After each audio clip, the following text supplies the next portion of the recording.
রান্না করে করে করে করে ডাকতে বলে, বাবা আমি অমুক বাড়িতে গিয়েছিলাম, ওই বাড়ির মধ্যে গরুর গোস্ত রান্না করেছে, রান্না করার এত ঘ্রাণ বের হয়েছে, এত সুন্দর ঘ্রাণ, আমার মনে চাচ্ছিল তাদের বাড়িতে যাব, তাদের রান্না করা গোস্ত থেকে কিছু গোস্ত খাবো। কিন্তু বাবা যখন আমি গোস্ত খাওয়ার জন্য তাদের বাড়ির মধ্যে চলে গেলাম, আমি গোস্ত খাইতে চাইলাম, তারা তোমাকে খেতে দেয় নাই, বরং তাদের বাড়ির মধ্য থেকে আমাকে গলা ধাক্কা দিয়ে বের করে দিয়েছে। কিভাবে বের করে দিয়েছেন? গলা ধাক্কা দিয়ে বের করে দিয়েছে। হযরত আব্দুল্লাহ ইবনে মুবারাকের মনে বড় কষ্ট লেগে গেল। আমি তো জীবনে কাউকে কষ্ট দেই নাই, মানুষের হক আদায় করেছি, অথচ আমার সন্তান অবুঝ সন্তান গোস্ত খাওয়ার জন্য সেই বাড়ির মধ্যে গেল, অথচ তাকে গলার মধ্যে ধাক্কা দিয়ে তার বাড়ি থেকে বের করে দিয়েছেন। আব্দুল্লাহ ইবনে মুবারক হজের যাত্রা বাতিল করে তার সন্তানকে নিয়ে চলে গেলেন সেই বাড়ির ভেতরে। ওই বাড়ির মধ্যে যাওয়ার পরে জিজ্ঞেস করে বলেন, তোমাদের কি হয়েছে বলো, কি হয়েছে বলো, আমার সন্তানকে কেন ধাক্কা দিয়ে বের করে দিয়েছো? এমন সময় বাড়ির মানুষগুলো কাঁপতে কাঁপতে ডাকতে বলে, হুজুর আমাদের জন্য বড়ই সৌভাগ্য, আপনি এত বড় আলেম, এই জগতের মধ্যে এত বড় আলেম দুনিয়ার মধ্যে আর আসে নাই, আপনি আমাদের এই গরিব মানুষের বাড়িতে এসেছেন, আমাদের তো বড় সৌভাগ্য, মনে হচ্ছে আসমানের চাঁদ আমাদের বাড়িতে চলে এসেছে। আব্দুল্লাহ ইবনে মুবারক বলে, পরে কথা বলো, আগে তোমাদের কাছে প্রশ্ন করি, বলো তো আমার সন্তানটাকে গলা ধাক্কা দিয়ে তোমাদের বাড়ির মধ্য থেকে কেন বের করে দিয়েছে? তার কারণ জানতে চাই, তারপরে কথা হবে। ওই লোকটা ডাকতে বলে, হুজুর আল্লাহ তাআলা আপনাকে এত বেশি সম্পদ দান করেছে, যেমন আপনাকে ইলম দান করেছে, ঠিক সেই রকম ভাবে আল্লাহ তাআলা আপনাকে সম্মান দান করেছে। আপনারা বড় লোক মানুষ, কোটি কোটি টাকার সম্পদ আল্লাহ তাআলা দিয়েছে, দান সদকা করলেই খান না। আপনার সন্তানকে কেন গোস্ত দেই নাই জানেন?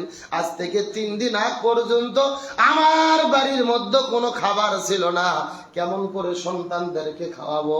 প্রতিদিন সকালবেলা কাজের জন্য সন্ধানে বের হই, বাড়ি থেকে সারাদিন ঘুরি, কিন্তু কাজও কর্ম করতে পারি নাই, আর সন্তানদের জন্য খাবারের ব্যবস্থা করতে পারি নাই। 3 দিন পার হয়ে গেল, আজকে সন্ধ্যার দিকে সারাদিন ঘুরে ফিরে যখন আমি বাড়িতে আসতেছিলাম, লক্ষ্য করে দেখি রাস্তার পাশে মৃত গরু পড়ে আছে, ওই মরা গরুর গোস্ত। আমি চিন্তা করলাম, আমরা না খেয়ে থাকলে আমি আমার স্ত্রী বাঁচতে পারবো, কিন্তু ছোট ছোট সন্তানদেরকে কেমন করে না খাওয়াইয়া বেঁচে রাখা যাবে?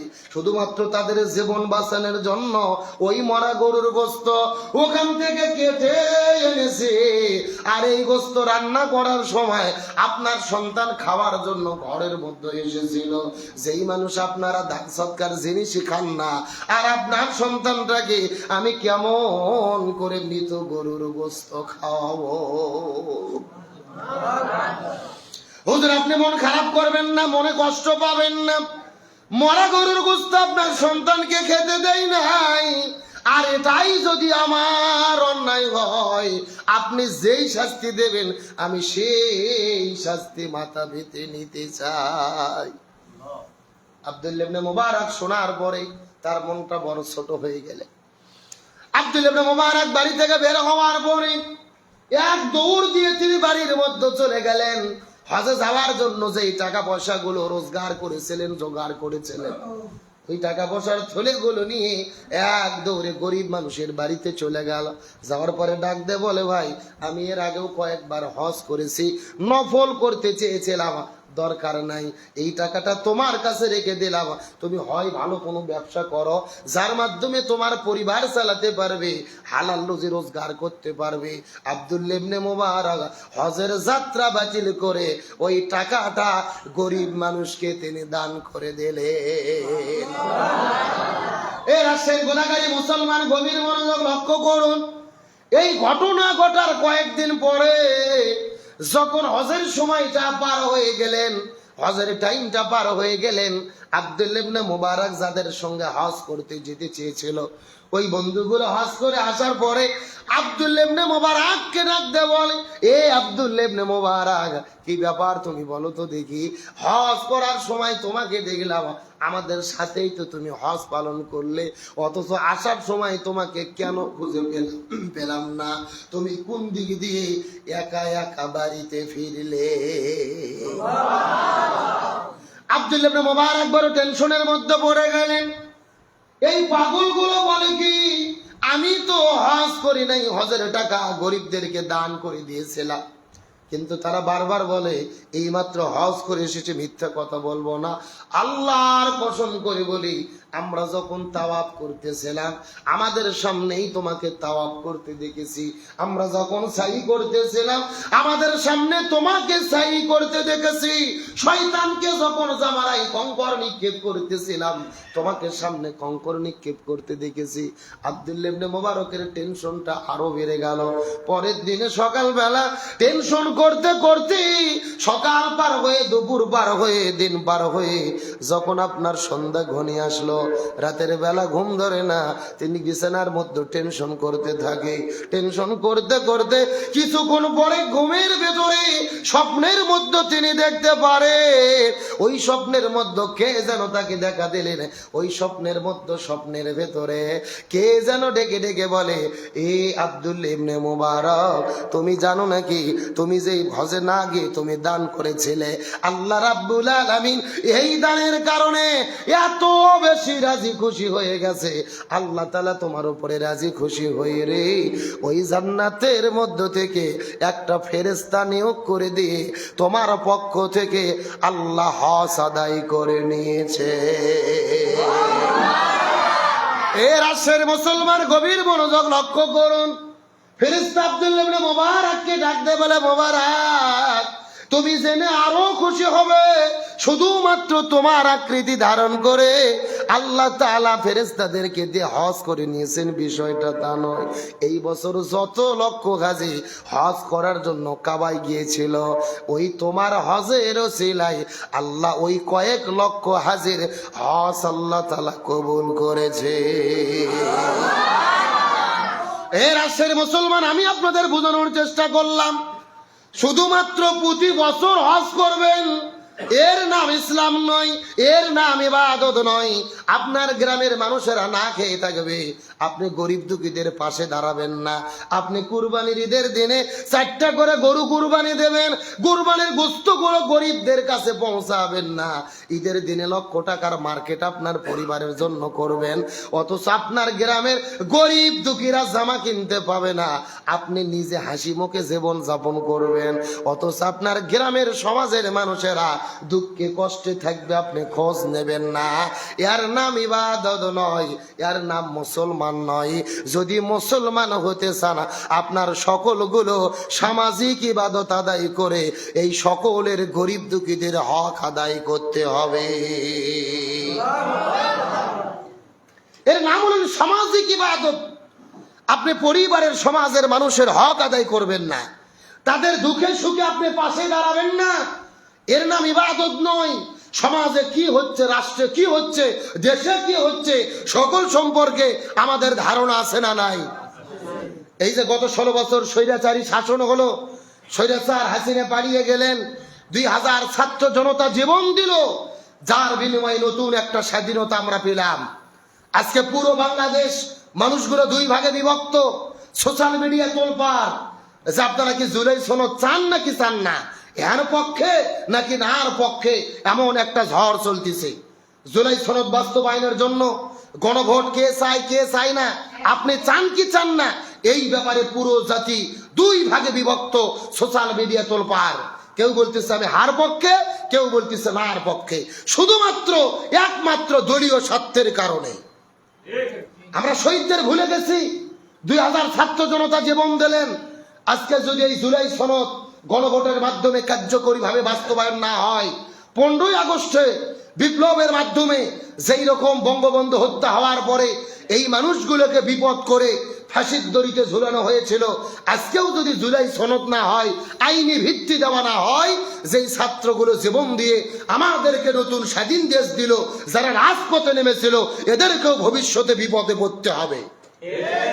আরো ধরে বলেন। স্বৈরাচার হাসিনা মাঝে মধ্যেই দেখবেন কথা বলে, আজকেই বলতেছে সে সোশ্যাল মিডিয়ার ভেতরে যে আমি সবার হিসাব করে রেখেছি, ডাটা রেখেছি, ঠিকানা রেখেছি, আমি আবারও ভয়ঙ্কর ভাবে দেশে ফিরবো, সবকে সাফ করার জন্য আবারও দেশের মধ্যে আসবো। দেখেন কি সাহস, পালিয়ে আসে ইন্ডিয়া, আবারও হুমকি দিচ্ছে আবারও দেশে আসবো, সবাইকে সাফ করব। যারা আমাদের দলের নেতা কর্মীকে মানলো সবার ডাটা আমার এখানে আছে। তার মানে বোঝা যাচ্ছে আজ হোক কাল হোক, জুলাই সনদের যদি ভিত্তি না হয়, ছাত্রদেরকে এই আন্দোলনের যদি বৈধতা দেওয়া না হয়, তাহলে পরবর্তী তারা বিপদে পড়বে কি পড়বে না? এই জন্য প্রয়োজন যেন জুলাই সনদ বাস্তবায়ন হয়, গণভোটের মাধ্যমে কার্যকর হয়। আগামী নির্বাচনের পরে যেই সরকার আসবে তারা জুলাই সনদ বাস্তবায়ন করবে, আর কি কোনো নিশ্চয়তা আছে? আজকে এখনই আপনি জুলাই সনদের বিরোধিতা করতেছেন, ক্ষমতায় যাওয়ার পরে এটা বাস্তবায়ন করবেন, এর কোনো গ্যারান্টি আছে? তো পরবর্তী সরকারই যদি করে, তো ডক্টর ইউনূসের কাজটা কি? কথা বলে না কেন? ডক্টর ইউনূসকে তো ছাত্র জনতা জীবন দিয়ে ক্ষমতায় বসিয়েছিল তাদের নিরাপত্তার জন্য, নতুন একটা রাষ্ট্রের জন্য, স্বাধীনতার জন্য, দেশের জন্য। সুতরাং বলতে চাই, আমরা নার পক্ষে নয়, আমরা হ্যার পক্ষে। নভেম্বরের ভেতরেই এই বাংলাদেশে গণভোটের মাধ্যমে জুলাই সনদ বাস্তবায়ন করে এই জাতিকে বিপদ থেকে মুক্ত করতে হবে। আমরা এই দাবি সরকারের কাছে করি। এটা নিয়ে কোনো টাল বাহানা করবেন না, কোনো দলাদলি করবে না, দলের স্বার্থ ভুলে যান। 2000 ছাত্র জনতা জীবন দিলেন, 33,000 ছাত্র জনতা অসুস্থ, আজও হসপিটালের বেডে কাতরাচ্ছে। আমরা নাকে মুখে তেল দিয়ে তো ঘোষণা করেছিলাম যে এই আন্দোলন ছাত্ররা করতেছে, শিক্ষার্থীরা, আমাদের এর সাথে কোনো সম্পর্ক নাই। এমন নেতার বক্তব্য শুনছেন না? আন্দোলনের আগে বলছেন এদের সম্পর্ক নাই, আর এখন দেশের মালিক সাথে বসে আছেন।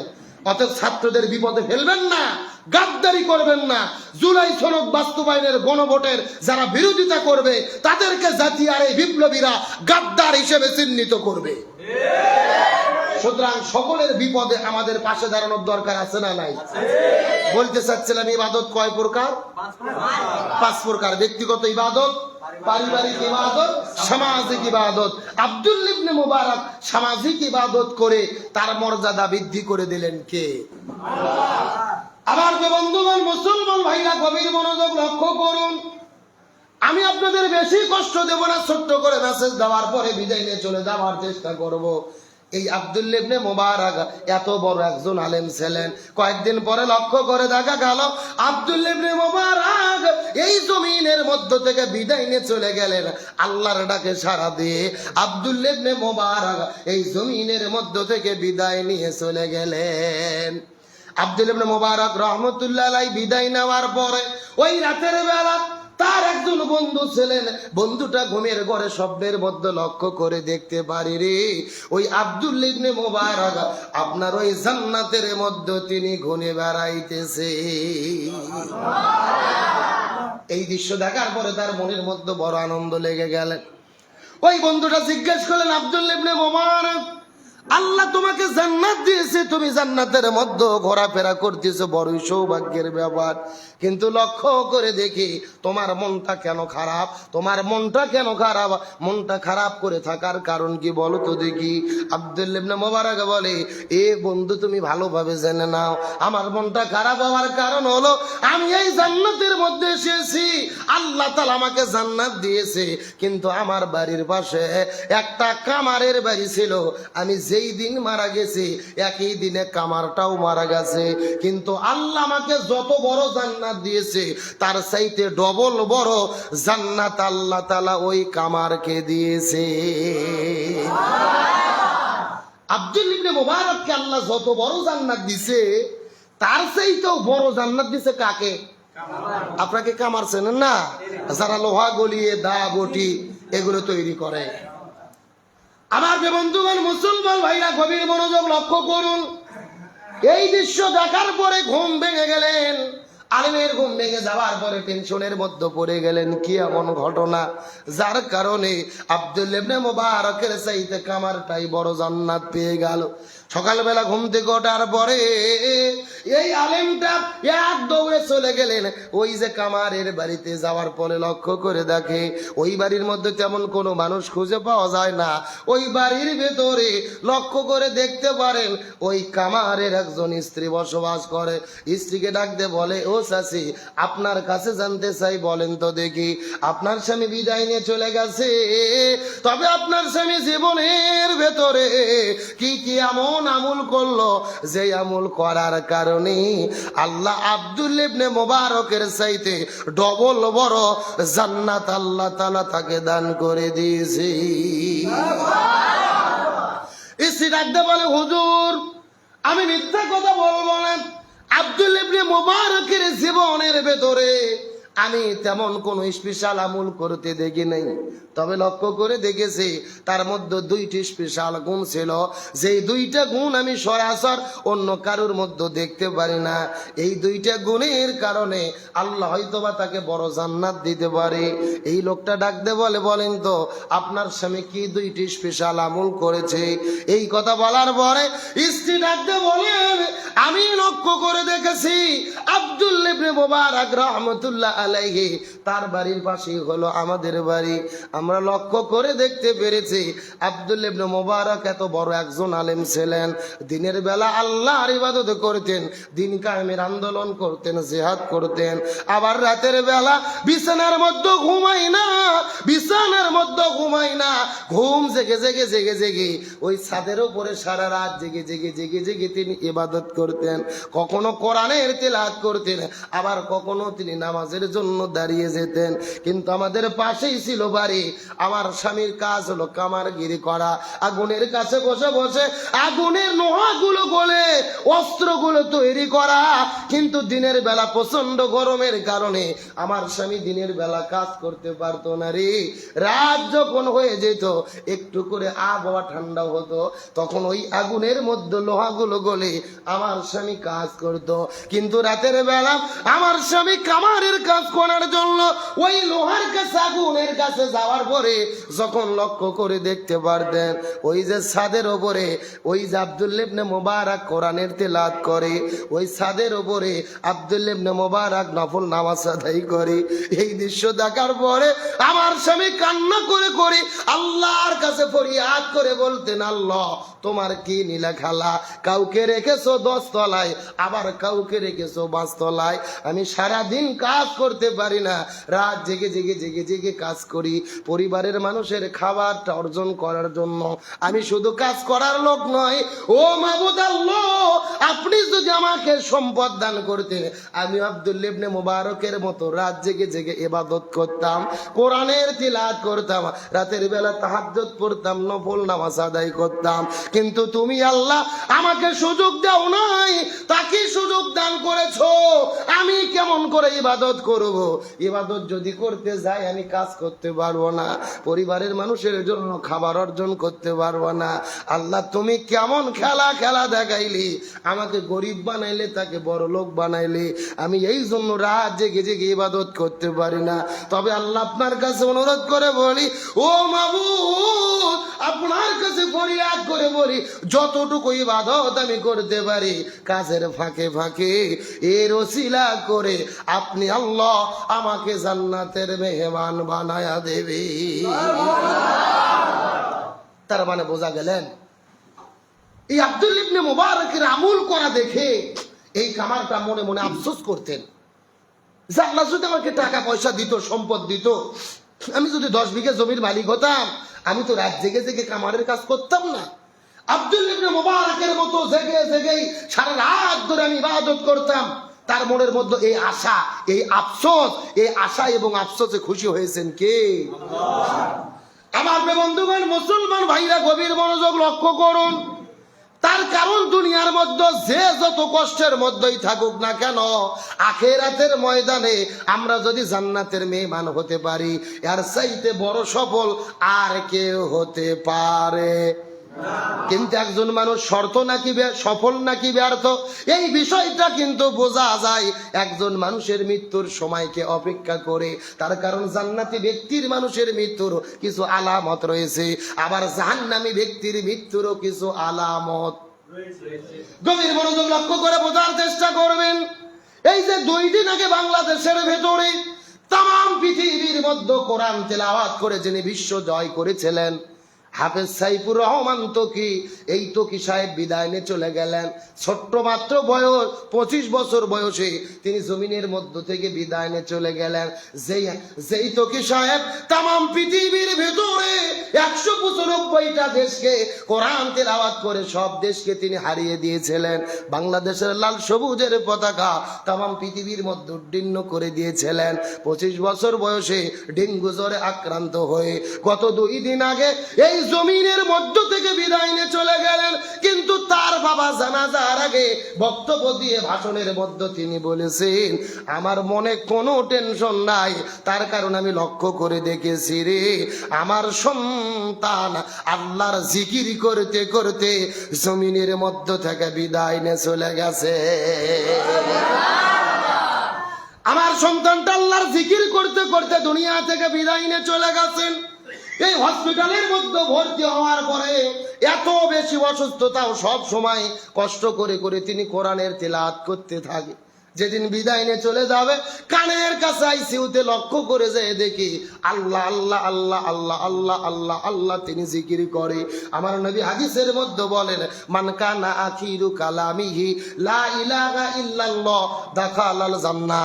যারা মৃত্যুর সময় একবার মুখ দিয়ে কালেমা পড়তে পারবে, এই কালেমার ওসিলা করে আল্লাহ তাআলা তাকে জান্নাতের মেহমান বানায়া দেবে।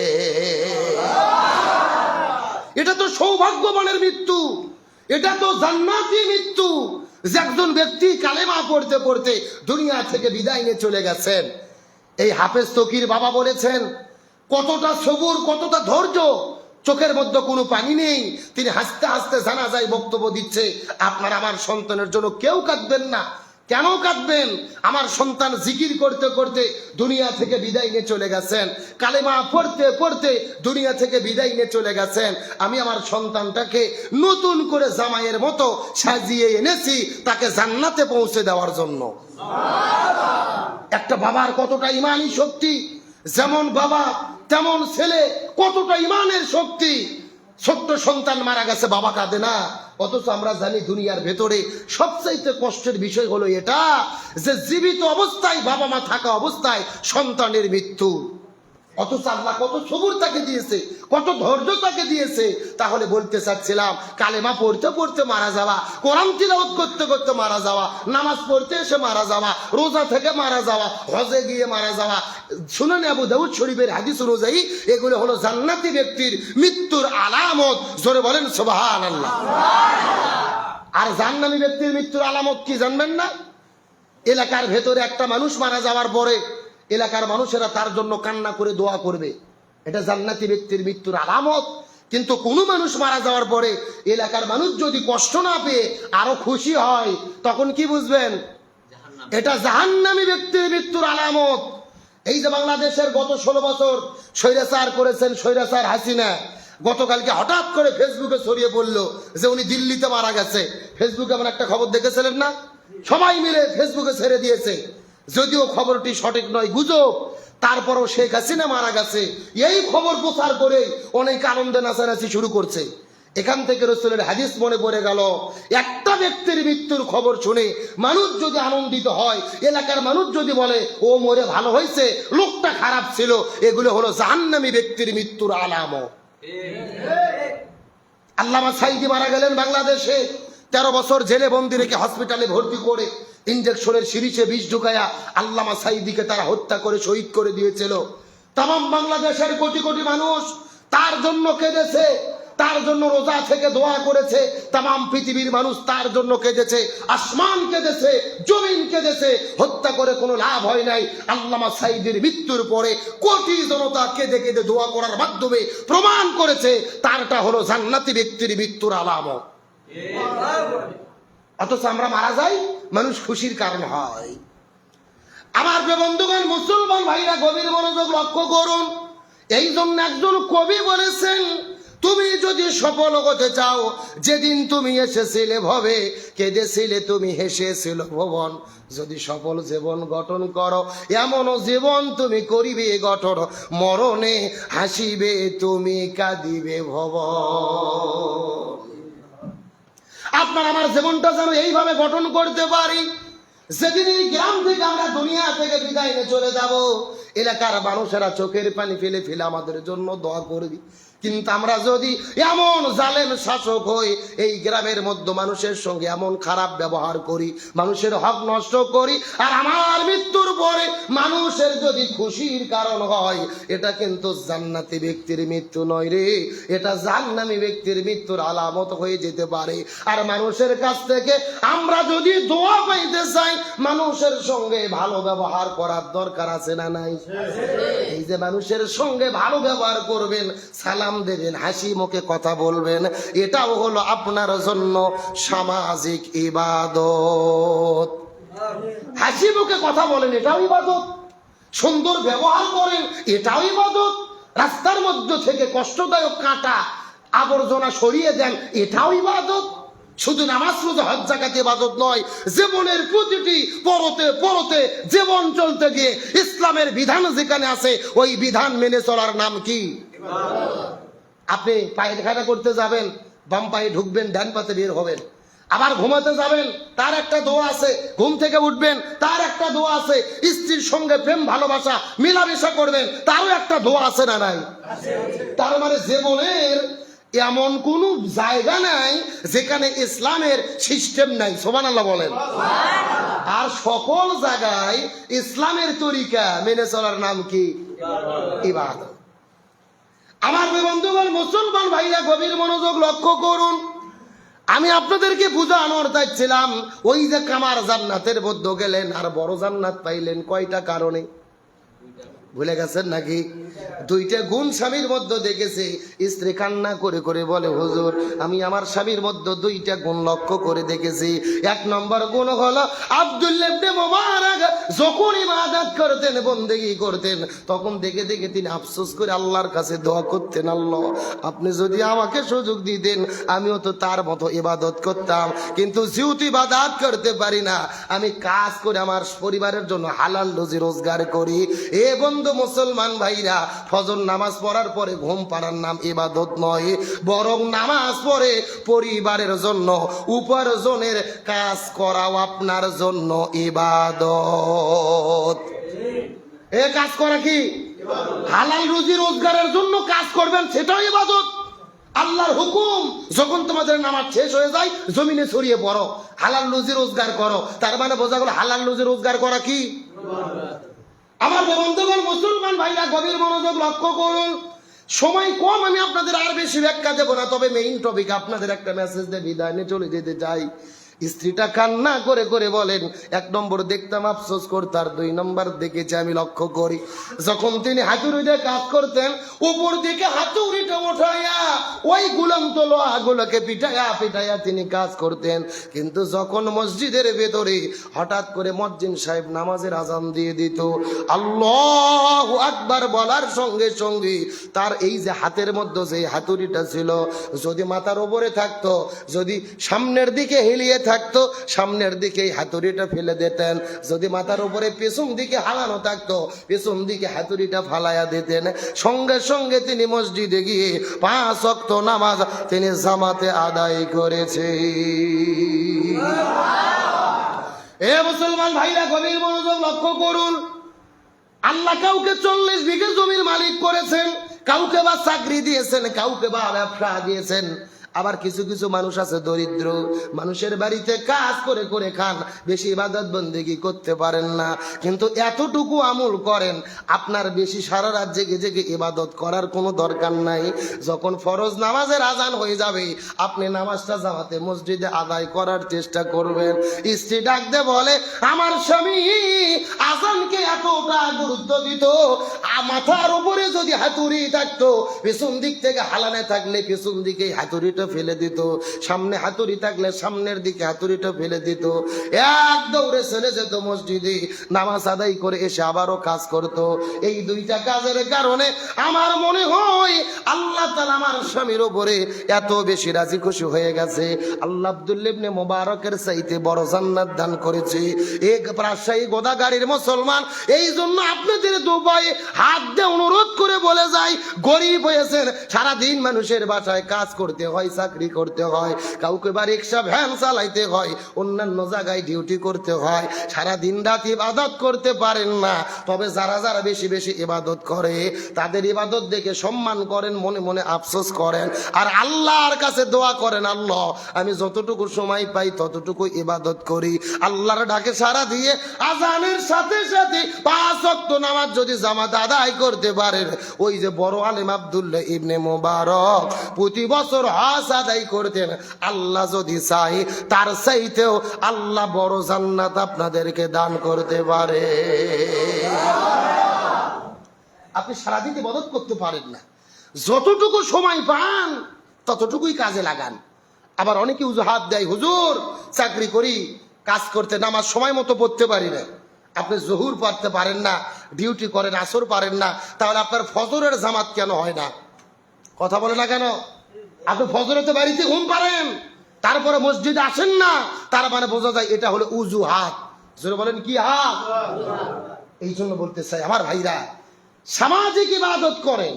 1 নম্বর ব্যক্তিগত ইবাদত, 2 নম্বর পারিবারিক ইবাদত, 3 নম্বর সামাজিক ইবাদত, আর 4 নম্বর হলেন রাজনৈতিক ইবাদত। জোরে বলেন কি ইবাদত? এখন আমার মনের মধ্যে অনেকে হয়তো প্রশ্ন ঢুকলো, হুজুর রাজনীতি আবার ইবাদত হয় কেমনে? কারণ বাংলাদেশে অনেক নেতারা ফতোয়া দিচ্ছে যে কোরআনের সাথে রাজনীতির কোনো সম্পর্ক নাই। শুনতেছেন না? একটু জোরে নাউজুবিল্লাহ বলেন। যারা বলে কোরআনের সাথে রাজনীতির সম্পর্ক নাই, আমি মনে করি তাদের সাথে কোরআনের কোনো সম্পর্ক নাই। তার কারণ তাদের সাথে কোরআনের যদি সম্পর্ক থাকতো এমন বক্তব্য তারা দিতে পারতো না। আল্লাহ বলছেন লিকুল্লি তিবিয়ানান, এটা এমন একটা কিতাব যেই কোরআনের ভেতরে Islam is not only a religion but also complete code of life. রান্নাঘর থেকে শুরু করে সংসদ ভবন পর্যন্ত যা কিছু লাগবে আমি সব কোরআনে দিয়েছি। জোরে বলেন সুবহানাল্লাহ। আর এরা বক্তব্য দিচ্ছে আমরা শরিয়া আইনে বিশ্বাস করি না। শরিয়া আইন কি? কোরআনের আইন। শরিয়া আইন কি? হাদিসের আইন। এখন বলেন কোরআন হাদিসের আইন যারা বিশ্বাস করে না, ঈমান থাকে? এ জোরে বলেন ঈমান থাকে? তার রাজনৈতিক ইবাদত কি? জমিন যার, আইন চলবে তার। আল্লাহ তাআলা আমাদেরকে খলিফা হিসেবে প্রেরণ করেছে, কোরআনের প্রতিটা বিধান এই জমিনের ভেতরে বাস্তবায়ন করতে হবে। এটাই হলো রাজনৈতিক ইবাদত।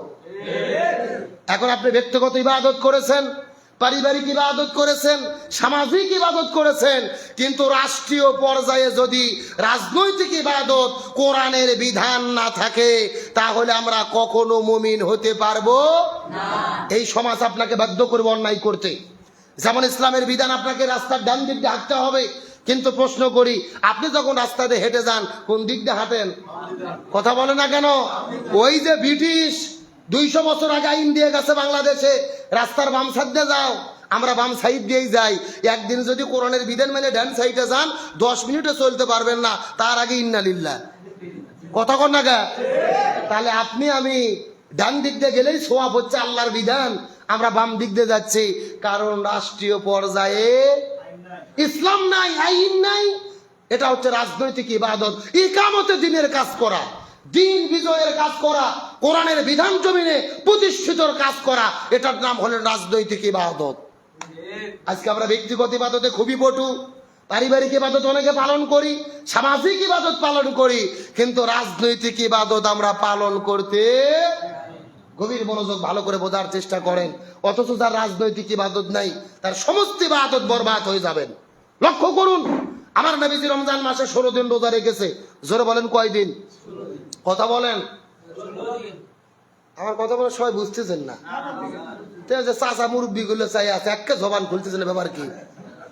এদিকে বলেন তো লিল্লাহে তাকবীর, লিল্লাহে তাকবীর। কয়দিন বললাম? 16 দিন রোজা রাখার পরে 17ই রমজান সকালবেলা নবীজি রোজা ভেঙে ফেললেন, খেজুর খাইলেন, পানি খাইলেন। সাহাবীদেরকে বললেন যে তোমরাও রোজা ভেঙে ঢালো। সাহাবীরা বলতেছে ইয়া রাসূলুল্লাহ, এটা আপনি কেমন কথা বললেন? আপনি না 3 দিন আগে ওয়াজ করেছেন একটা রোজার এত দাম, ইচ্ছা করে যদি কেউ একটা রোজা ছেড়ে দেয় লাগাতার 60টা রোজা রাখতে হবে, আবার যদি একটা রোজা ছেড়ে দেয় আবার লাগাতার 60টা রোজা রাখতে হবে, আপনি কেন রোজা ছাড়তে বললেন? রাসূল বলতেছে বেশি বোঝার চেষ্টা করো না। ওয়ামা আতাকুমুর রাসূলু ফাখুযু ওয়ামা নাহাকুম আনহু ফান্তাহু, আমি নবী যা বলি তা তোমরা করো, যা করতে নিষেধ করি তা থেকে দূরে থাকো। আবু জেহেল মদিনা আক্রমণ করেছে, আর বসে থাকা যাবে না, রোজা ছাড়ো, খেজুর খাও, শক্তি অর্জন করো। এখন আবু জেহেলের মোকাবেলা করে এই জমিনে দিন কায়েম করতে হবে। আল্লাহু আকবার বলেন। তার মানে বোঝা গেল রোজা রাখা ইবাদত, তবে রোজার চাইতেও বড় ইবাদত হলো এই জমিনে দিন কায়েমের জন্য লড়াই সংগ্রাম করা। আমার বন্ধুগণ, মুসলমান ভাইরা গভীর মনোযোগ লক্ষ্য করুন। একটা দৃষ্টান্ত দেওয়ার পর আপনাদের মধ্য থেকে বিদায় নিয়ে চলে যাওয়ার চেষ্টা করব, ভালো করে বোঝার চেষ্টা করবেন। নবীজির সাহাবী হযরতে হানজালা রাদিয়াল্লাহু তাআলা নতুন বিবাহ করেছেন, বউটাকে নিয়ে যখন তিনি বাসর ঘরের মধ্যে চলে গেছেন, ওই বাসর ঘরে যাওয়ার পরে স্ত্রীর সঙ্গে তিনি প্রেম ভালোবাসা করবেন, মহব্বত করবেন, প্রেম ভালোবাসা করবেন। লক্ষ্য করে দেখতে পারে ওই গভীর রজনীতে ওই মদিনার গলির মধ্য থেকে কে যেন চিৎকার করে ডেকে বলে, কুতিলা মুহাম্মদ, কুতিলা মুহাম্মদ, উহুদের ময়দানে মুহাম্মদ শহীদ হয়ে বিদায় নিয়ে চলে গেছে। হানজালা বাসর ঘরের মধ্য থেকে দাঁড়িয়ে গেলেন, স্ত্রীকে বিছানার মধ্যে রাখার পরে এক দৌড়ে তিনি চলে গেলেন কূপের ভেতরে ফরজ গোসলটা আদায় করার জন্য। তার কারণ স্ত্রীর সঙ্গে মেলামেশা করেছেন, গোসল ফরজ হয়ে গেছে। কূপের মধ্যে যাওয়ার পরে যখন তিনি কূপের মধ্য থেকে পানি উত্তোলন করবেন, আবার বাহির থেকে কে যেন ডেকে বলে, ফানান, যুদ্ধ শুরু হয়ে গেছে। কুতিলা মুহাম্মদ, কুতিলা মুহাম্মদ, মুসলমানদের নবী জমিন থেকে বিদায় নিয়ে চলে গেছে। হযরতে হানজালা রাদিয়াল্লাহু তাআলা ওই যে হাতের মধ্যে তরোয়াল, ওই যে পানির বদনাটা ছিল কূপের মধ্যে ফেলে দিয়ে এক দৌড়ে ঘরের মধ্যে, সে ঘরের মধ্যে তরোয়াল নেওয়ার পরে ঘর থেকে বের হয়ে যখন তিনি দৌড়ানো শুরু করলেন, পেছন দিক থেকে নতুন বিবি বাসর করে কাপড়টা টেনে ধরে ডাক দে বলে, প্রাণের স্বামী, আপনি যুদ্ধ করতে যাবেন, আমার কোনো আপত্তি নাই, আপনি যুদ্ধ করতে যান, কিন্তু আপনার তো ফরজ গোসল বাকি আছে। আপনি গোসল, ফরজ গোসল বাদ রেখে কেমন করে যুদ্ধের ময়দানে চলে যাবেন? অপবিত্র শরীর নিয়ে যুদ্ধের ময়দানে যাওয়া ঠিক হবে না। এই কথা শোনার পরে ওই যে হযরত হানজালা ডাক দিয়ে বলে, এ প্রাণের বিবি, আমি যদি এখন গোসল করা শুরু করে দেই আর যদি সময় বেশি লেগে যায়, মুসলমানদের নবী যদি উহুদের প্রান্তরে শহীদ হয়ে যায়, হাসরের ময়দানে আল্লাহ যদি আমাকে জিজ্ঞাসা করে বলে, রে হানজালা, মুসলমানদের নবী উহুদের প্রান্তরে শহীদ হয়ে গেল, তুমি বাসর ঘরে কেমন করে সময় পার করলা, তখন আমি আল্লাহর কাছে কেমন করে জবাব দেব? মুসলমানদের নবী যদি শহীদ হয়ে যায়, আল্লাহ যদি আমার কাছে প্রশ্ন করে, তাহলে কেমন করে আমি জবাব দেব? এই চিন্তা করে হাতের মধ্যে তরোয়াল নিয়ে হানজালা রাদিয়াল্লাহু তাআলা দৌড়ানো শুরু করলেন। বাড়ি থেকে দৌড়াইতে দৌড়াইতে উহুদের প্রান্তরে তিনি চলে গেছেন। যাওয়ার পরে লক্ষ্য করে দেখে যুদ্ধ শুরু হয়ে গেছে। হানজালাও যুদ্ধ শুরু করে দিলেন, কিন্তু জোহরের নামাজের যখন ওয়াক্ত হয়ে গেল, তিনি জোহর নামাজটা পড়তে পারলেন না। একদিকে ফরজ গোসল বাকি, আর একদিকে জোহর কাজা, আসর কাজা, 1 নয় 2 নয়, ফজরটাও কাজা করেছে, 3 ওয়াক্ত নামাজ কাজা করেছে, আর একদিকে ফরজ গোসলটাও বাকি ছিল। মাগরিবের নামাজের কিছু সময় আগে লক্ষ্য করে দেখতে পারে, কিছু সময় আগে হযরত হানজালা কয়েকজন কাফেরকে বিদায় করে দেওয়ার পরে পেছন দিক থেকে কাফের আসার পরে হানজালার কাঁধ বরাবর আঘাত করলেন, তার দেহ থেকে কাল্লাটা আলাদা হয়ে বিদায় নিয়ে চলে গেলি। এরা সেই গুণাগারে মুসলমান গভীর মনোযোগ লক্ষ্য করুন। উহুদের ময়দানে শুধুমাত্র হানজালা নয়, নবীজির 70 জন সাহাবী শহীদ হয়ে বিদায় নিয়ে চলে গেছেন।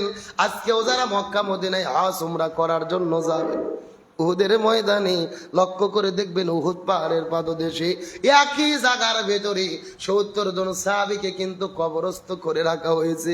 আমার নবী সাহাবীদেরকে চতুর্দিক থেকে খুঁজে খুঁজে খুঁজে খুঁজে আনা শুরু করলেন, কিন্তু লক্ষ্য করে দেখে ওই যে মদিনার মধ্য থেকে একটা সুন্দরী মেয়ে সাজুগুজু করা অবস্থায় হাউমাউ করে কান্না করে করে করে করে উহুদের দিকে ছুটে আসতেছে। আমার নবী আস্তে করে লক্ষ্য করলেন সুন্দরী মহিলাটার দিকে। ওই মহিলাটা কাছে যাওয়ার পরে ডাকতে বলে, ইয়া রাসূলুল্লাহ। রাসূল ডাকতে বলে, মা তুমি বাসর ঘরের মধ্য থেকে উহুদের প্রান্তরে কেন দৌড়ে চলে এসেছো? তোমার হাতের মধ্যে মেহেদি, পায়ের মধ্যে মেহেদি, তুমি সুন্দরী মেয়ে হয়ে উহুদের প্রান্তরে কেন দৌড়ে এসেছো রে মা? মেয়েটি ডাকতে বলে, ইয়া রাসূলুল্লাহ, আপনি কি আমাকে চিনতে পেরেছেন নাকি? গতকালকে বিকেল বেলা আপনার চাচা সাহাবী হানজালার সঙ্গে আমাকে বিবাহ করে দিয়েছিলেন। ইয়া রাসূলুল্লাহ, আপনার কি মনে পড়ে? সেই সঙ্গে আমাকে যখন আপনি বিবাহটা করে দিলেন, হানজালা আমাকে সঙ্গে করে নিয়ে বাসর ঘরের মধ্যে চলে গিয়েছিল। আমাদের মধ্যে প্রেম ভালোবাসা মহব্বত শুরু হয়েছিল, কিন্তু বাইরে থেকে কে যেন ডেকে বলে, ফানান, যুদ্ধ শুরু হয়ে গেছে। আমার স্বামী যুদ্ধের ঘোষণা শুনে তরোয়াল নিয়ে জিহাদের ময়দানে চলে এসেছে। ওগো নবী, আমি কিছুক্ষণ আগে জানতে পেরেছি আমার স্বামী জমিনের মধ্য থেকে বিদায় নিয়ে চলে গেছে। তবে আপনাকে অনুরোধ করে বলি, আমার স্বামী বিদায় নিয়ে চলে গেছে, এই জন্য আমি কোনো কান্না করি না। ভুল বুঝবেন না ইয়া রাসূলুল্লাহ, ভুল বুঝবেন না। আমার স্বামী বিদায় নিয়ে চলে গেছে, এই জন্য আমি কোনো কান্না করি না রে। আমার কান্না করার কারণ হলো আমার স্বামীর ফরজ গোসল বাকি আছে। আপনি একটু আমার স্বামীর জন্য গোসলের ব্যবস্থাটা করে দেবে। বলেন না সুবহানাল্লাহ। এ গুনাহগারী মুসলমান, গভীর মনোযোগ লক্ষ্য করুন।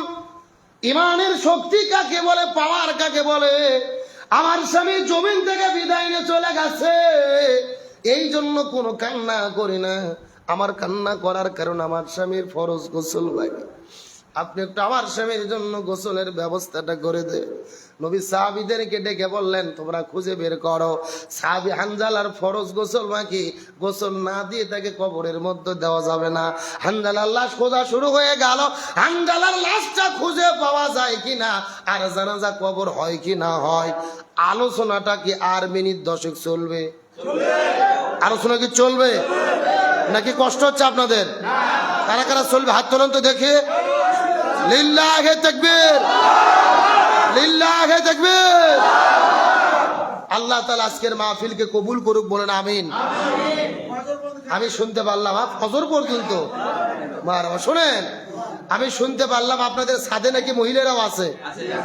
আছে? তাহলে এখন আপনারা যদি অনুমতি দেন, আমি মহিলাদের জন্য 2 মিনিট কিছু বলবো। বলবো? আমার বন্ধুগণ, মুসলমান ভাইরা, গভীর মনোযোগ লক্ষ্য করুন। আমার নবীজি গভীর রজনীতে আস্তে করে একজন বিবি খাদিজার ঘরের মধ্যে গেলেন। খাদিজার ঘরের মধ্যে যায় দেখি খাদিজা ঘুম পাড়তেছে। এমন সময় আমার নবীজি বিবি খাদিজার কপাল বরাবর চুম্বন করেছে। কোথায় চুম্বন করেছেন? এখন বলেন তো, স্বামী স্ত্রীর কপালে চুম্বন করা কি শুধু কি যায় সুন্নাত? জোরে বলেন কি? আমার বন্ধুগণ, মুসলমান ভাইরা, গভীর মনোযোগ লক্ষ্য করুন। খাদিজার কপালের মধ্যে চুম্বন করার সঙ্গে সঙ্গে বিবি খাদিজার ঘুম ভেঙে গেলেন। রাসূলকে ডাকতে বলে, ইয়া রাসূলুল্লাহ, এই গভীর রজনীতে আপনি কেন আমার কপালে চুম্বন করলেন জানতে চাই। রাসূল বলে, খাদিজা রে, তোমার কপালে চুম্বন করার কারণ হলো এই মাত্র আল্লাহর পক্ষ থেকে জিবরাইল এসেছিল, তোমার জন্য 2টা সুসংবাদ দিয়ে গেছে।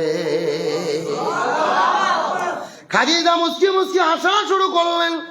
ইয়া রাসূলুল্লাহ, আমার জন্য কি কি 2টা সুসংবাদ দিল আপনার কাছে জানতে চাই, বলেন তো দেখি। রাসূল বলে, খাদিজা, তোমার জন্য 2টা সুসংবাদ। প্রথম নম্বর সুসংবাদ হলো আল্লাহ তাআলা জানাইয়া দিয়েছে তুমি সর্বপ্রথম কালিমা পড়ে মুসলমান হয়ে গিয়েছো। ইসলাম ধর্ম গ্রহণ করার পরে তোমার যত সম্পদ ছিল মুসলমানদের জন্য বিলিয়ে দিয়েছো রে। আল্লাহ এত বেশি রাজি খুশি হয়েছে, স্বয়ং আমার আল্লাহ আরশে আজিম থেকে তোমাকে সালাম জানায়া দিছে। শুধুমাত্র আল্লাহ নয়, জিবরাইল বলেছেন, ইয়া রাসূলুল্লাহ, আল্লাহর পক্ষ থেকে সালাম জানায়া দেবেন। আমি জিবরাইলও তাকে সালাম দিলাম, আমার সালামও খাদিজাকে পৌঁছায়া দেবেন। এই দুনিয়ার ভেতরে একজন মহিলাকে আল্লাহ সরাসরি সালাম দিয়েছে, তার নাম কি? বিবি খাদিজা। খাদিজা হাউমাউ করে কান্না শুরু করলেন। আমার নবীজি ডাকতে বলে, খাদিজা তুমি কেন কান্না শুরু করলে? এত বড় সুসংবাদ পাওয়ার পরে তো কান্না করার দরকার নাই। খাদিজা বলে, ইয়া রাসূলুল্লাহ, আমার কান্না করার কারণ হলো আমি তো মূর্খ সুড়ুক মানুষ, আল্লাহর সালামের জবাব কেমনে দেওয়া লাগবে জানা নাই। আমি তো জানি না আল্লাহর সালামের জবাব দিতে গিয়ে আমার কোনো ভুল হয়ে যায় কিনা, আল্লাহর সঙ্গে বেয়াদবি হয়ে যায় কিনা। ইয়া রাসূলুল্লাহ, আপনি নবী আমার পক্ষ থেকে আল্লাহকে সালামের জবাব দিয়ে দেন। আমার নবীজি খাদিজার পক্ষ থেকে আল্লাহকে সালামের জবাব দিয়ে দিলেন। খাদিজা মুস্কি মুস্কি হাসা শুরু করলেন। রাসূল ডাকতে বলে, খাদিজা তোমার কাছে বলতে চাই 2 নম্বর সুসংবাদ হলো আল্লাহ তাআলা বলেছে শুধুমাত্র তোমাকে সালাম জানাই নাই, আল্লাহ তাআলা ঘোষণা করেছে রে তুমি খাদিজা হবে জান্নাতের মেহমান। খাদিজা রাদিয়াল্লাহু তাআলা কে জান্নাতের সার্টিফিকেট দিলেন কে? আল্লাহ। এ গভীর মনোযোগ লক্ষ্য করুন। গত 1 সপ্তাহ ধরে বাংলাদেশে তুমুল আলোচনা সমালোচনা চলতেছে। একজন ভাই প্রশ্ন করেছেন যে হুজুর, সাম্প্রতিক আমরা সোশ্যাল মিডিয়াতে দেখতে পেরেছি আমির হামজা, মুফতি আমির হামজা ভাই আলোচনা করেছেন যে খাদিজা রাদিয়াল্লাহু তাআলা আনহা জীবনে এক ওয়াক্ত নামাজ পড়েনি, একবার রোজা রাখেনি, হজ করেনি, যাকাত দেয়নি, অথচ আল্লাহ তাআলা তাকে সালাম দিয়েছেন, জান্নাতের সার্টিফিকেট দিয়েছেন। বিষয়টা কি? গভীর মনোযোগ, ভালো করে বোঝার চেষ্টা করবেন। মুফতি আমির হামজা ভাই যে আলোচনাটা করেছিলেন, ফুল আলোচনা সোশ্যাল মিডিয়াতে আসে নাই। মূল বিষয় কি?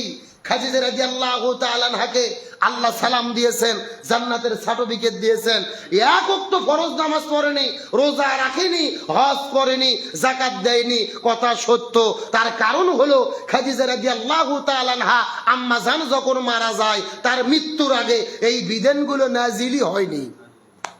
কথা কি বুঝেছেন?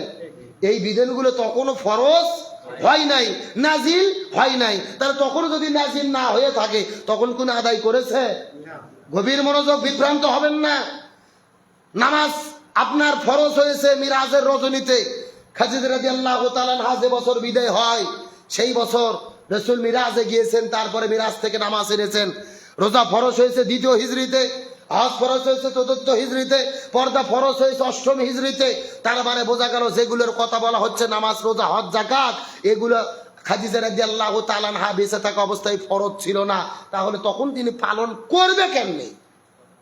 তারপরও প্রশ্ন আসতে পারে, পালন করলো না, তারপরেও আল্লাহ তার উপরে এত খুশি কেন, এত রাজি কেন, জান্নাতের সার্টিফিকেট দিল কেন? 1 নম্বর কারণ, রাসূল যখন দ্বীনের দাওয়াত দেয় সর্বপ্রথম খাদিজা কালেমা পড়ে মুসলমান হয়েছে। সুবহানাল্লাহ। কোনো দিকে তাকাই নাই, পৃথিবীতে কোনো মুসলমান নাই। প্রথম যে স্ত্রীকে রাসূল দাওয়াত দিলেন খাদিজা কালেমা পড়ে মুসলমান হয়ে গেলেন। ইমানের এত দাম, প্রথম ইমান গ্রহণকারী, ইমানের দামের কারণে আল্লাহ তাকে জান্নাতের সার্টিফিকেট দিয়েছে। ভালো করে বোঝার চেষ্টা করেন। আজকে আমার আলোচনা শুনে আপনাদের গ্রামে একটা লোক যদি হিন্দু হয়, হিন্দু যদি মুসলমান হয়, হিন্দু থেকে এখন মুসলমান হওয়ার 10 মিনিট পরে লোকটা যদি মারা যায়, বলেন তো এই লোকটা কোথায় যাবে? শরীয়তের ফায়সালা কোথায় যাবে? এক ওয়াক্ত ফরজ নামাজ পড়লো না জীবনে, কারণ ফরজের রক্ত সে পায়নি। এখন মুসলমান হলো, ফজর আসেনি, রোজা সামনে বছরে আসবে আসেনি, হজের সময় আসেনি। এই যে কালেমা পড়লো আর মরলো, এক কালেমার সিলাই মান কানা আখিরু কালামিহি লা ইলাহা ইল্লাল্লাহ ফাদাখালাল জান্নাহ। এক কালেমার সিলাই ইমানের দামে আল্লাহ তাকে জান্নাত দিয়ে দেবে। সুবহানাল্লাহ। তাহলে এই হিন্দু কালেমা পড়ে 10 মিনিট পরে যদি জান্নাত পায়, তাহলে খাদিজা রাদিয়াল্লাহু তাআলা কালেমা পড়েছে, প্রথম মুসলমান হয়েছে। নামাজ, রোজা, হজ, যাকাত ফরজ তখন হয়নি। ওই কালেমার ইমানের দামে আল্লাহ তাকে সালাম দিয়েছে, জান্নাতের সার্টিফিকেট দিয়েছে। সুবহানাল্লাহ বলেন। বিষয়টা কি ক্লিয়ার না কোনো ভেজাল আছে? তবে গভীর মনোযোগ লক্ষ্য করুন। আমির হামজা ভাইয়ের বিরুদ্ধে সমালোচনা করতে গিয়ে অনেক বক্তাই কথা বলেছেন। তার মধ্যে একজন আব্দুর রহিম আল মাদানী, গাজীপুরে তার বাড়ি, আমি তাকে অত্যন্ত ভালোবাসি, মহব্বত করি, শ্রদ্ধা করি, কিন্তু তিনি সমালোচনা করতে গিয়ে চূড়ান্ত সীমা লঙ্ঘন করেছেন।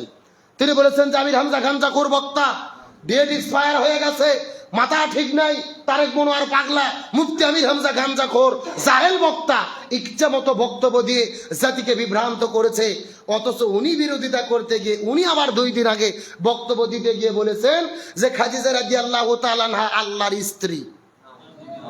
নাউজুবিল্লাহ বলেন, বলতেছে আল্লাহর স্ত্রী খাদিজা রাদিয়াল্লাহু তাআলা আনহা। উনি ওই ইচ্ছা করে বলেনি, ভুলে বলেছে। কিন্তু আমার প্রশ্ন হলো, আপনি আর একজনের সমালোচনা করতে গিয়ে জুলুম করলেন, আবার আপনি ভুল করলেন। এখান থেকে আপনার শিক্ষা নিতে হবে, মানুষ মাত্রই ভুল, ভুল হতে পারে, আপনি সমালোচনা করেন, কিন্তু কারো উপরে জুলুম করেন না। আমির হামজা তো ওটা ভুল না, ব্যাখ্যা দিয়ে জনগণ বুঝে গেছে। আবার তার আগে রসুলকে সাংবাদিক বলেছিল, সেটাও সমালোচনা হয়েছে, আপনিও সমালোচনা করেন। কিন্তু আপনি যে জাহিল বললেন, মূর্খ বললেন, ডেট এক্সপায়ার বললেন, পাগলা বক্তা বললেন, গাঞ্জাখোর বললেন, আপনি এইবার যে কাম করলেন যে আল্লাহর স্ত্রী খাদিজা রাদিয়াল্লাহু তাআলা আনহা, আপনি তো সরাসরি শিরিক করেছেন। কারণ আল্লাহ তাআলা নিজেই বলেছেন, কুল হুয়াল্লাহু আহাদ আল্লাহুস সামাদ, আল্লাহ এক এবং অদ্বিতীয়, তার কোনো শরীক নাই, স্ত্রী সন্তান। তাহলে আপনি বললেন আল্লাহর স্ত্রী খাদিজা রাদিয়াল্লাহু তাআলা না, শিরিক হয়েছে না? আর শিরিক মানে তো কবিরা গুনাহ, ইন্নাশ শিরকা লা যুলমুন আযীম। অন্য জায়গায় আল্লাহ বলেছে আল্লাহ সব গুনাহ মাফ করে, শিরিকের গুনাহ মাফ করে না। তাহলে এখন তো উচিত হলো আপনারা তওবা করে আল্লাহ এবং জাতির কাছে ক্ষমা চাওয়া। এখন আমরা এইভাবে বললেই তো আপনি কষ্ট পাবেন না।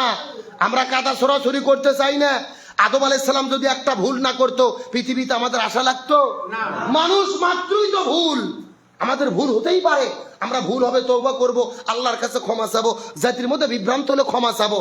আপনি সেটা না করে সমালোচনা করতে গিয়ে বড় বড় আলেমদের জাহেল, মূর্খ, গাঞ্জাখোর বলে বলে আল্লাহ তাআলা প্রমাণ করলো, অন্যকে অপমান করতে গেলে নিজেকেই অপমান হতে হয়। অন্যের বিরুদ্ধে লাগলে আল্লাহ তার বিরুদ্ধে লাগে। অন্যের জন্য গর্ত খুঁড়তে গেলে ওই গর্তে নিজেকেই পড়তে হয়। আপনি নিজে বক্তব্য দিয়েছেন যে আল্লাহর স্ত্রী খাদিজা, এই বক্তব্য আপনি দিয়েছেন, অথচ আপনি সেটা যখন সোশ্যাল মিডিয়াতে ছড়িয়ে বললো, ও বলতেছে না এটা ওই জামাত শিবিরের কাজ, ওদের খাইয়ে দেয়া কাজ নাই, জামাত ইসলামের লোকজন, শিবিরের লোকজন কাটিয়ে কুটিয়ে কাটিং বক্তব্য আমার ছেড়ে দিয়েছে। অথচ ওই মাহফিলে যত মিডিয়ার লোকজন ছিল তারা বলেছে আমরা ফুল বক্তব্য শুনেছি।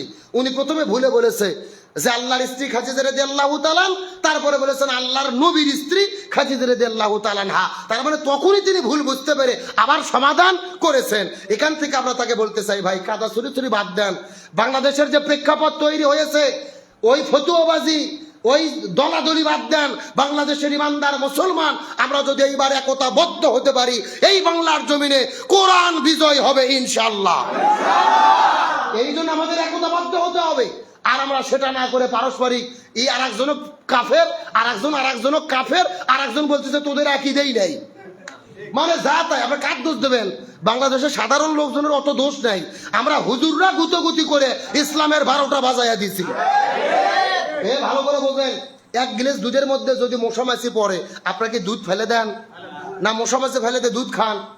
তাহলে বাংলাদেশের প্রতিটি ইসলামী দল ধরেন 1 গ্লাস দুধ, প্রত্যেকটার ভেতরে ছোটখাটো ত্রুটি বিচ্যুতি থাকতেই পারে। যেরকম মশা মাছি ফেলে দিয়ে দুধ খান, একই রকম ইসলামী দলগুলোকে দুধ মনে করে ছোটখাটো ত্রুটি বিচ্যুতি ভুলে গিয়ে ইসলামের বৃহৎ স্বার্থে আমাদের আলেমদের ঐক্যবদ্ধ হতে হবে।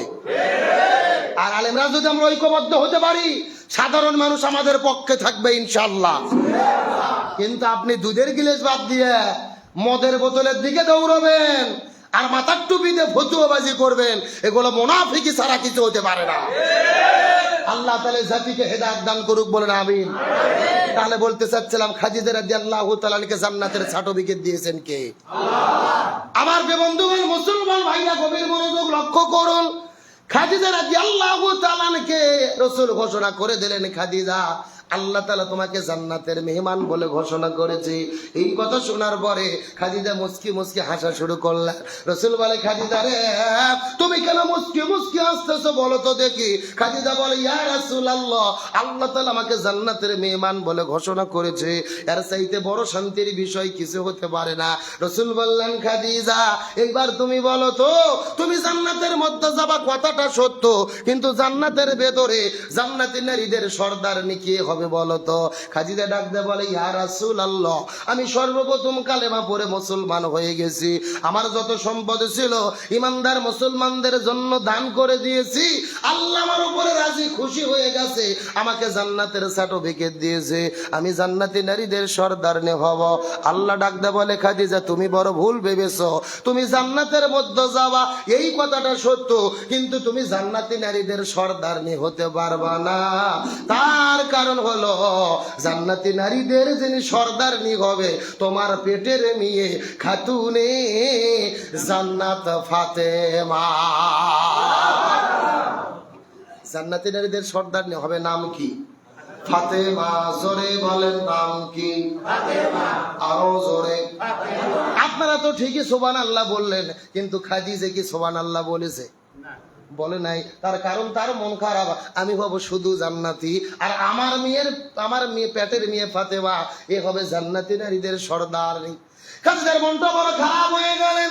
রাসূলকে জিজ্ঞেস করে বলে, ইয়া রাসূলুল্লাহ, আমি হব শুধু জান্নাতি, আমার পেটের মেয়ে ফাতেমা কেন জান্নাতি নারীদের সর্দারনি?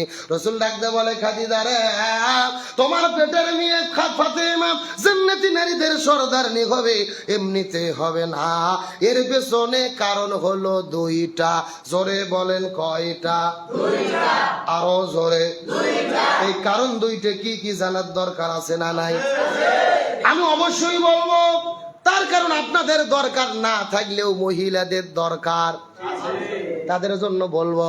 তবে আপনাদের আলোচনায় ফিরতে চাই, সাহাবী হানজালার কি গোসল বাকি ভুলে গেছেন নাকি আপনারা? আমার বন্ধুগণ, মুসলমান ভাইরা গভীর মনোযোগ লক্ষ্য করুন। আমার নবীজি সাহাবীদেরকে দায়িত্ব দিয়ে দিলেন, পুরো মদিনার মধ্যে হানজালার লাশটাকে তোমরা খুঁজে বের করো। কিন্তু লক্ষ্য করে দেখা গেল পুরো মদিনার ভেতরে সবাই মিলে খোঁজাখুঁজি করলেন, কিন্তু হানজালার লাশটা খুঁজে পাওয়া যায় না। এই দৃশ্য দেখার পরে সাহাবীরা আসার পরে নবীজিকে ডাকতে বলে, ইয়া রাসূলুল্লাহ, পুরো মদিনা আমরা খুঁজেছি, তারপরে হানজালার লাশটা খুঁজে পাওয়া যায় নাই। নবী বললেন, সাহাবীরা রে, পুরো মদিনার মধ্যে খোঁজো, পাহাড়ের নিচে খোঁজো, খেজুর বাগানের মধ্যে খোঁজো। সাহাবীরা আবার খুঁজতে গেলেন, পুরো মক্কা মদিনার মধ্যে খেজুর বাগান মরুভূমিতে খুঁজলেন। কিছুক্ষণ পরে নবীর কাছে আসার পরে বলে, ইয়া রাসূলুল্লাহ, পুরো মদিনা খোঁজাখুঁজি করেছে, তারপরও হানজালার লাশটা খুঁজে পায় নাই। নবী বড় টেনশনে পড়ে গেলেন। নামাজ পড়তে পড়তে নামাজের সিজদায় চলে গেলেন, আল্লাহর কাছে ফরিয়াদ করে বলে, আল্লাহ, হানজালার লাশের আপনি সন্ধান দিয়ে দেন, হানজালার লাশের আপনি সন্ধান দিয়ে দেন। তার কারণ তার ফরজ গোসল বাকি। নবীও কান্না করে, হানজালার স্ত্রীটাও কান্না করে। স্ত্রী কান্না করে করে বলে, ইয়া রাসূলুল্লাহ, ফরজ গোসল না করাইয়া আমার স্বামীকে কিন্তু খবরদার কবরে দাফন করতে দেব না। তার কারণ হলো ইসলামী শরীয়তের বিধান হলো, যারা জিহাদের ময়দানে চলে যায়, যুদ্ধ করতে করতে শহীদ হয়ে চলে যায়, এদের নতুন করে কোনো জানাজা করতে হয় না, এদের নতুন করে দাফন কাফন করতে হয় না।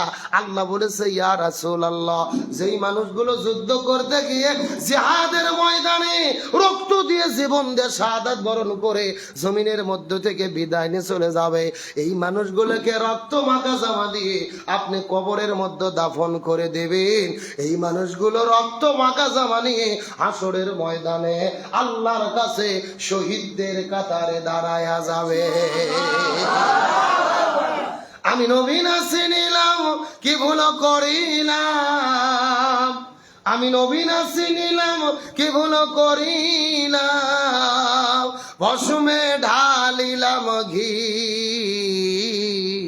মানুষ হইয়া জন্ম লইয়া মানুষের করিলাম কি, আমি মানুষ হইয়া জন্ম লইয়া মানুষের করিলাম কি।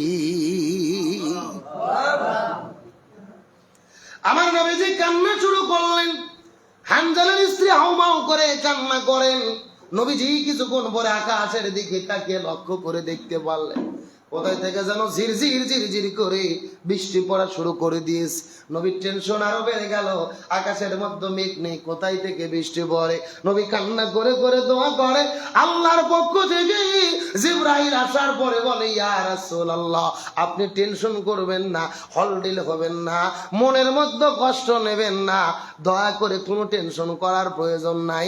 আপনার সাহাবী হানজালা বিয়ে করে বাসর ঘরের ভেতরে বউ রাখার পরে ফরজ গোসল বাদ দিয়ে, ফরজ নামাজ বাদ দিয়ে আল্লাহ রাস্তায় দিন কায়েমের আন্দোলন করতে এসে যে বন্দে শাহাদাত বরণ করেছে, একদিকে ফরজ গোসল বাকি ছিল আর একদিকে 3 ওয়াক্ত ফরজ নামাজ কাজা করেছে, কিন্তু দিন কায়েমের আন্দোলন করতে এসে যে বন্দে শাহাদাত বরণ করেছে, আল্লাহ হানজালার উপরে এত বেশি রাজি খুশি হয়ে গেছে, আল্লাহ হানজালার জন্য ওই আসমানের মধ্য থেকে জান্নাতি ফেরেশতা পাঠায়া হাউজে কাউসার আর জমজমের পানি দিয়ে আসমানের উপরে উঠায়া ওই হানজালার জন্য আল্লাহ গোসলের ব্যবস্থাটা করেছে।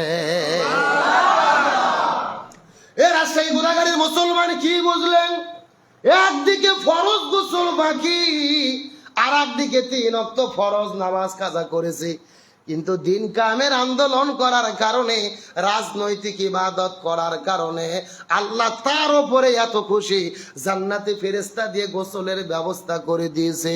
তার মানে বোঝা গেল আল্লাহর কাছে ফরজ নামাজের চাইতে, ফরজ রোজার চাইতে সব চাইতে বেশি দামি হলো এই জমিনের ভেতরে কোরআন বিজয়ের আন্দোলন করা। আল্লাহর কাছে সবচাইতে প্রিয় এই জমিনের ভেতরে কোরআনকে বিজয়ের আন্দোলন করা, যেটাকে আমি বলতে চাচ্ছি রাজনৈতিক ইবাদত। যে জমিন যার, আইন চলবে তার, পুরো জমিনের রীতি নীতি, সমাজ সংস্কৃতি, রাষ্ট্রীয় ব্যবস্থা ইসলামী শরিয়া মোতাবেক চলবে, এটাই হলো ঈমানের দাবি, এটাই হলো রাজনৈতিক ইবাদত। স্বাধীনতার 54 বছর পার হয়ে গেছে, একদল ক্ষমতায় এসেছে আর একদল বিদায় নিয়ে চলে গেছে, কেউ শান্তি দিতে পারেনি। সুতরাং আমরা বলতে চাই এই জমিনের ভেতরে কোরআন কায়েম না হওয়া পর্যন্ত শান্তি আসবে না।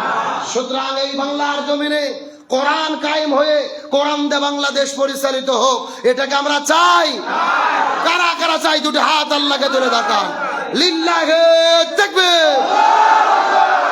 আল্লাহ তাআলা এই জমিনকে দিনের জন্য, ইসলামের জন্য কবুল করুক, বলেন আমিন। এটা হলো রাজনৈতিক ইবাদত। আর সর্বশেষ 5 নম্বর হলো অর্থনৈতিক ইবাদত। যারা বলেন কি ইবাদত? আর অর্থনৈতিক ইবাদত হচ্ছে যাকাত ভিত্তিক অর্থনীতি। অর্থনৈতিক ইবাদতের মূল ভিত্তি কি? যাকাত। জোরে বলেন কি? কিন্তু বাংলাদেশে যেটা চলে সেটা কি? সুদ। জোরে বলেন সেটা কি? আর সুদ ভিত্তিক অর্থনীতি হারাম করেছেন কে? ইসলামী অর্থনীতির মূল ভিত্তি হলো যাকাত। যাকাত ভিত্তিক অর্থনীতি যতদিন জমিনে কায়েম না হবে ততদিন ধনীরা আরো ধনী হবে, গরিবেরা আরো গরিব হবে। এটা হলো পুঁজিবাদ অর্থনীতি, মানুষের রক্ত চুষে খাওয়ার অর্থনীতি। যতদিন যাকাত ভিত্তিক অর্থনীতি কায়েম না হবে গরিবেরা তার অধিকার পাবে না। এই জমিনের ভেতরে গরিবদের অধিকার প্রতিষ্ঠা হবে না।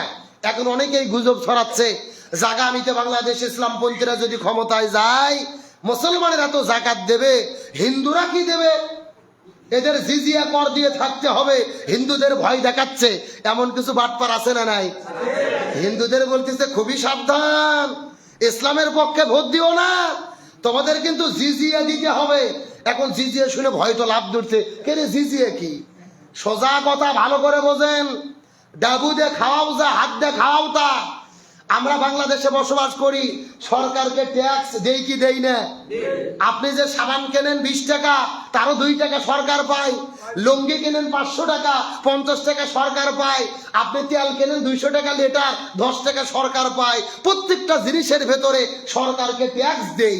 কিন্তু ইসলাম যখন ক্ষমতায় আসবে কোনো পণ্যের ওপরে ট্যাক্স থাকবে না, কোনো জায়গায় ট্যাক্স নেওয়া হবে না, বরং সেটা যাকাত আকারে বছর শেষে আমাদের কাছ থেকে হিসাব করে নেওয়া হবে। জিনিস একটাই, এখন ট্যাক্স দিচ্ছি, সোয়াব হচ্ছে না, গুনাহ হচ্ছে, সুদ ভিত্তিক অর্থনীতি। আর তখন আমরা যাকাত দেব, আমাদের সোয়াব হবে। সুবহানাল্লাহ বলেন। এখন প্রশ্ন, মুসলমানেরা যাকাত দিল, তাহলে হিন্দুরা কি দেবে? জিজিয়া কর কি নিরাপত্তা কর, একই জিনিস। যেরকম বাংলাদেশে হিন্দুরা বসবাস করে সরকারকে ট্যাক্স দেয়, তখন আর ট্যাক্স দেওয়া লাগবে না, শরীয়তের ভিত্তিতে জিজিয়া যত পার্সেন্ট আসে তত পার্সেন্ট দেবে। তার বিনিময়ে দেশের ভেতরে তারা নিরাপদ পাবে, সরকারি চিকিৎসা পাবে, রাস্তাঘাটে চলবে, রাস্তার সুবিধা, চিকিৎসার সুবিধা, শিক্ষার সুবিধা, এই যে সার্ভিস আমরা দেব, তার বিনিময়ে তারা জিজিয়া কর দেবে। এখানে কোনো ভেজাল আছে? আমরা কিন্তু ইতিমধ্যে দেই, কিন্তু অন্য নামে। কথা কি বুঝেছেন? কিন্তু যখন আমরা যাকাতের নামে দেব, তখন এটা যাকাত ভিত্তিক অর্থনীতি হবে, এটা ইবাদত হবে, এর বিনিময়ে আমরা সওয়াব পাবো। সুবহানাল্লাহ বলেন।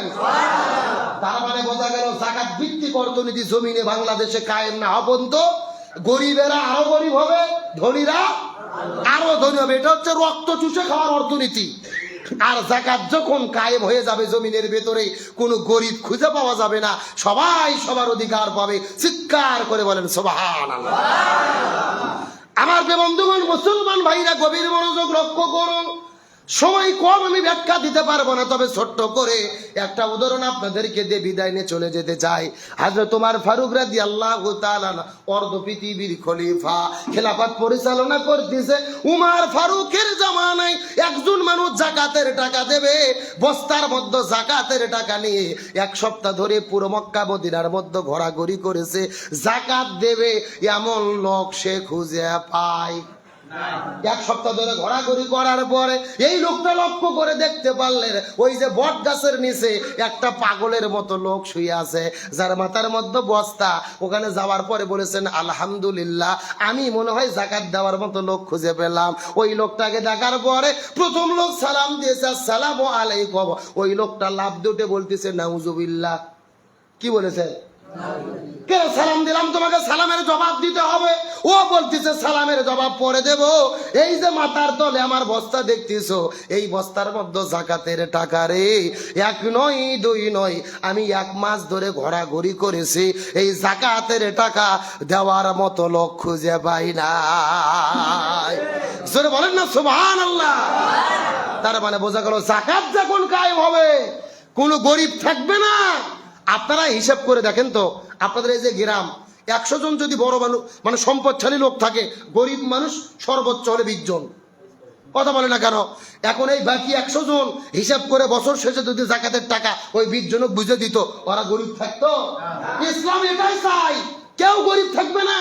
গরিবের সম্পদ আছে ধনীর সম্পদের ভেতরে, সম্পদশালীরা যাকাত বুঝে দেবে, গরিবেরাও ভালো থাকবে, ধনীরাও ভালো থাকবে, সবাই ইবাদত বন্দেগী করবে, কোনো টেনশন নাই। তার মানে বোঝা গেল, অর্থনৈতিক ইবাদত যতদিন কায়েম না হবে, এই দুনিয়ায় শান্তি আসতে পারে না। প্রধানত ইবাদত বলছি কয়টা? ব্যক্তিগত ইবাদত, পারিবারিক ইবাদত, সামাজিক ইবাদত, রাজনৈতিক ইবাদত, অর্থনৈতিক ইবাদত। এই 5টা ইবাদত কায়েম না হলে জমিনে শান্তি আসবে না। আল্লাহ তাআলা এই 5টা ইবাদত পূর্ণ জীবনে করার তৌফিক দান করুক, বলেন আমিন। আরো